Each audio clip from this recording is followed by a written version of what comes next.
Эмнеге президент Садыр Жапаров Өзбекстандын президентин өзү аэропортто тосуп алды. Ал эми Тажикстандын президенти менен андай болгон жок. Деги эле президентти сөзсүз президент өзү тосуп алыш керекпи?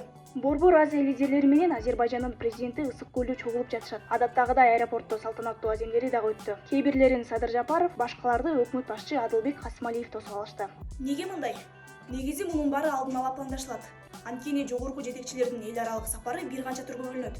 Алар мамлекеттик, расмий, иш сапар жана башкалар. Мамлекеттик сапар эң толук формат. Анда эки тараптуу сүйлөшүүлөр бейрасмий форматта жолугуу жана көп учурда келишимдерге кол коюлат. Мына эгерде сапар мамлекеттик болсо, ошондо аэропортто салтанаттуу тосуп алуу парад уюштурулат. Бул ирет Өзбекстандын президенти так мамлекеттик сапар менен келди. Экинчиси расмий сапар. Мында көбүндө жалпы сүйлөшүүлөр, келишимдерге кол коюу болот. Тажикстандын президенти Эмомали Рахмон бизге расмий сапар менен келди.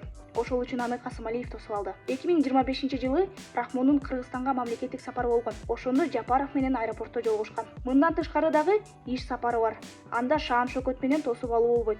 Президенттер жалпы диалог, саммит, жолугушууларда катышуу эле каралган. Демек президент тоспой койду деген бул сыйлабастык эмес, жөн гана дипломатиялык протокол. А сиз буга көңүл бурушуп элеңиз. Оюңузду жаза кетиңиз.